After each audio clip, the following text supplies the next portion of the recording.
പരിശുദ്ധ പരമ ദിവ്യകാരുണ്യത്തിന് എന്നേരവും ആരാധനയും സ്തുതിയും പുകഴ്ചയും ഉണ്ടായിരിക്കട്ടെ.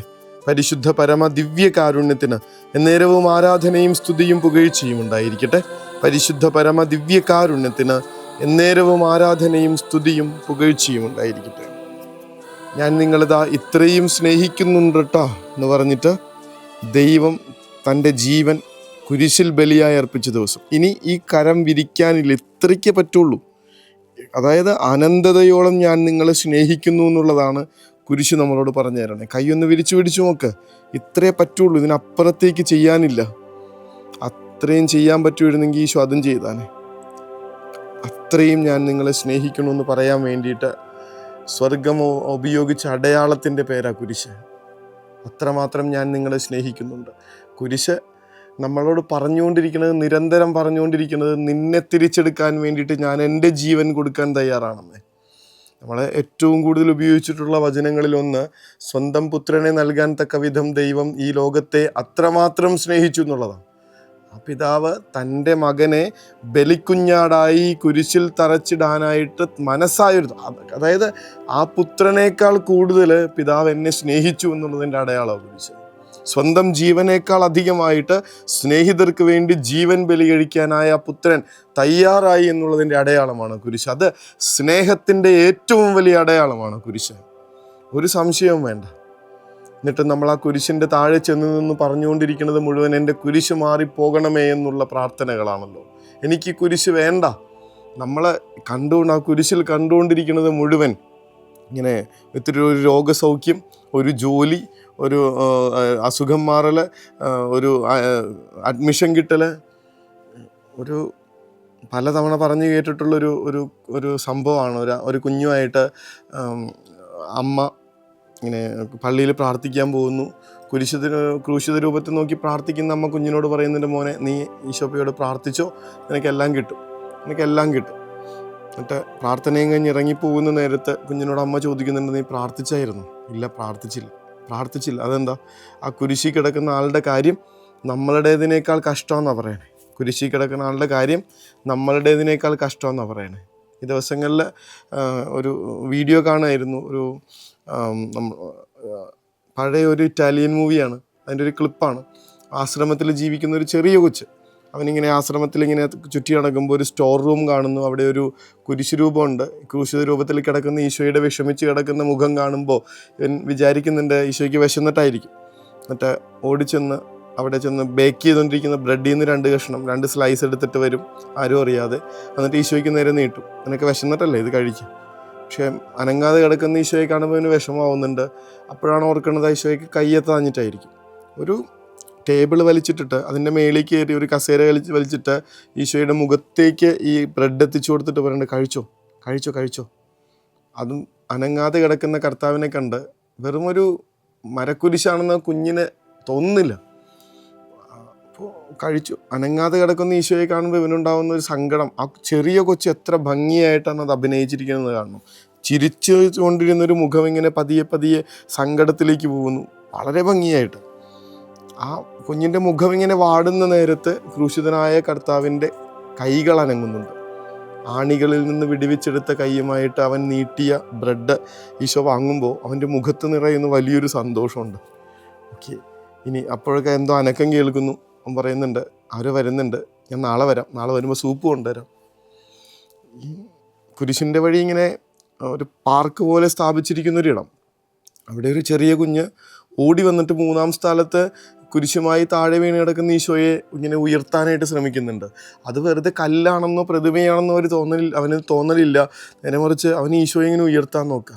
നമ്മുടെ കുഞ്ഞുങ്ങൾക്ക് അവരുടെ നിഷ്കളങ്കതയ്ക്ക് മനസ്സിലാവുന്നുണ്ട് ഈ കുരിശിൽ എന്താണ് സംഭവിച്ചിരിക്കുന്നതെന്ന്.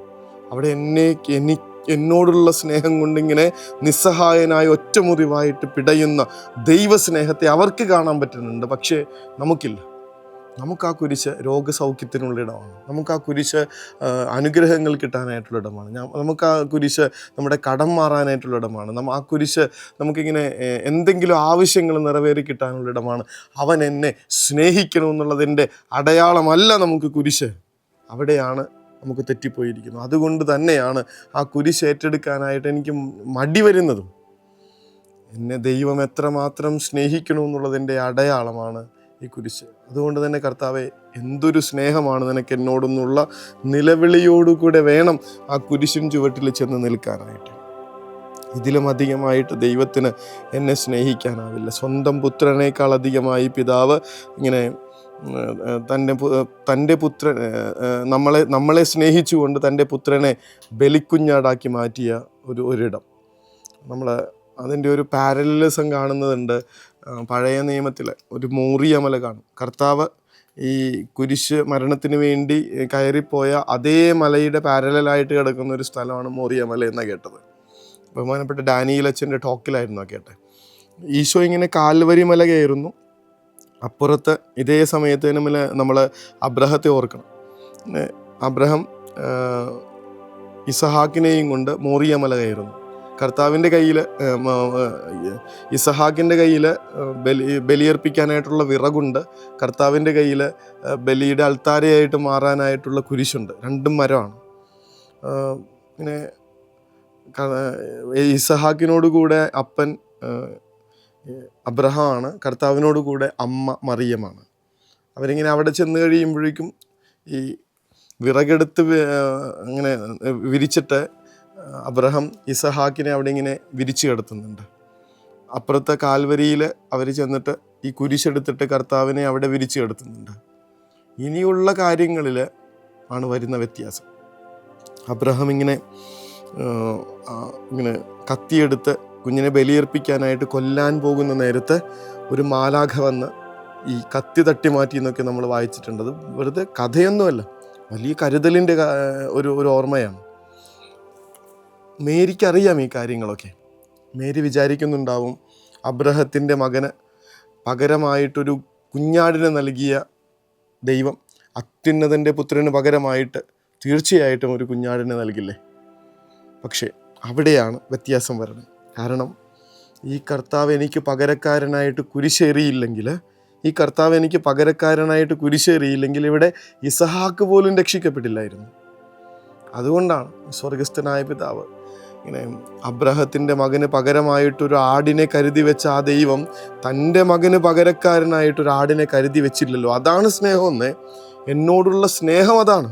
ഇവൻ ബലിക്കുഞ്ഞാടാണ്.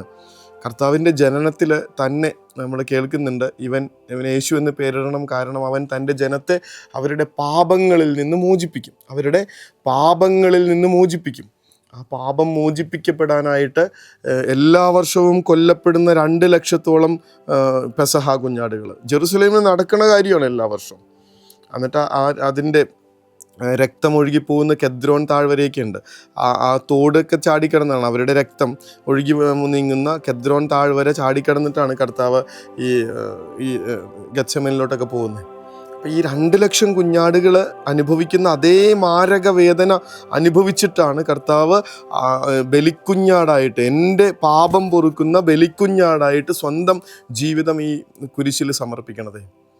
ഇതൊന്നും നിസ്സാര കാര്യമല്ലെന്നേ. കർത്താവ് എനിക്ക് വേണ്ടി ബലിയായിട്ട് പിടഞ്ഞു മരിക്കുന്നതാണ്. എനിക്ക് വേണ്ടി പകരക്കാരനായിട്ട് തീരുന്നിടമാണ് ഈ കുരിശെന്ന് പറയുന്നത്. ആ കുരിശിൽ കർത്താവ് ജീവൻ സമർപ്പിക്കുന്നുണ്ട്.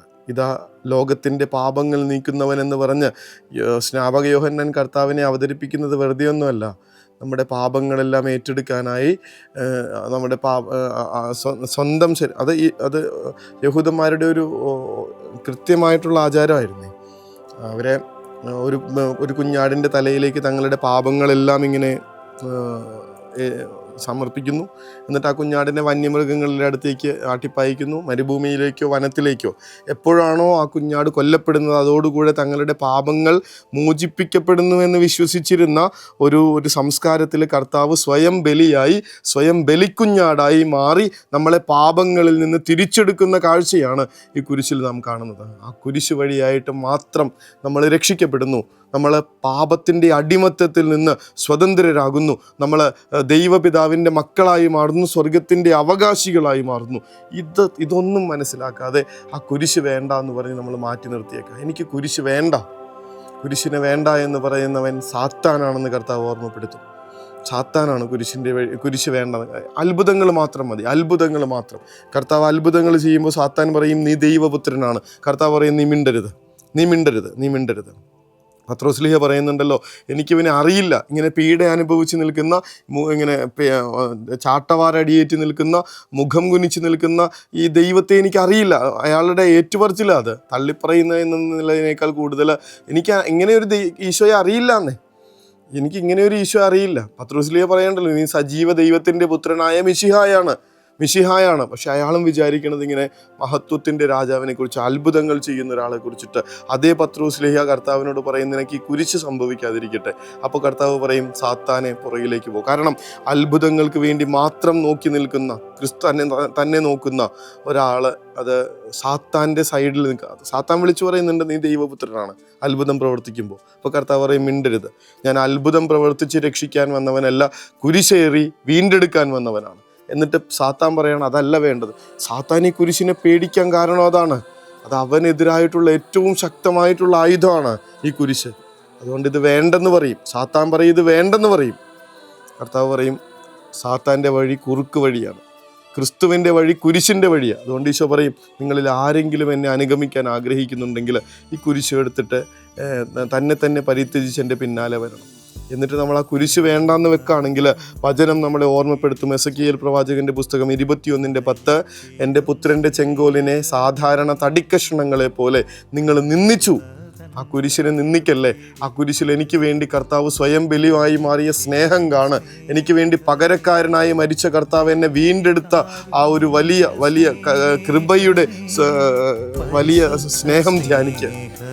എന്നിട്ട് ആ കുരിശിന്റെ മുൻപിൽ നിൽക്കുക. എനിക്കൊന്നും ചോദിക്കാൻ തോന്നി, ഒന്നും വേണ്ട കർത്താവ്, നീ എനിക്ക് വേണ്ടി മരിച്ചത് അർപ്പിച്ചുകൊണ്ട് ആ കുരിശിന്റെ മുൻപിൽ ശിരസ് നമിച്ചുകൊണ്ട് കൃതജ്ഞതയോടുകൂടെ ആ സ്നേഹത്തിലേക്ക് നമ്മളെ ചേർത്ത് വെച്ച് ആശീർവാദം.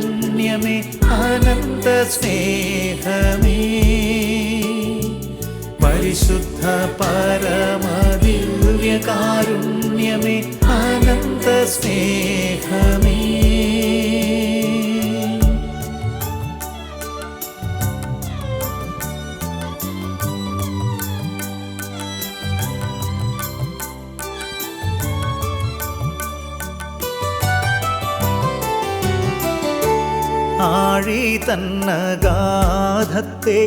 പരിശുദ്ധ പരമ ദിവ്യകാരുണ്യത്തിന് എന്നേരവും ആരാധനയും സ്തുതിയും പുകഴ്ചയും. പരിശുദ്ധ പരമ ദിവ്യകാരുണ്യത്തിന് എന്നേരവും ആരാധനയും സ്തുതിയും പുകഴ്ചയും ഉണ്ടായിരിക്കട്ടെ. പരിശുദ്ധ പരമ ദിവ്യകാരുണ്യത്തിന് എന്നേരവും ആരാധനയും സ്തുതിയും പുകഴ്ചയും ഉണ്ടായിരിക്കട്ടെ. കർത്താവെ, അങ്ങ് കുരിശിനെ ഒരു കുഞ്ഞിനെ പുണരുന്നത്ര സ്നേഹത്തോടെ സ്വീകരിച്ചത് കണക്ക് ഞങ്ങളുടെ ജീവിതത്തിൻ്റെ കുരിശനുഭവങ്ങളെ സ്നേഹപൂർവ്വം സ്വീകരിക്കാൻ ഞങ്ങളെ പഠിപ്പിക്കണമേ. കാരണം സ്നേഹമില്ലാതെ സ്വീകരിക്കുന്ന ഓരോ കുരിശും ഞങ്ങളെ വേദനിപ്പിക്കും.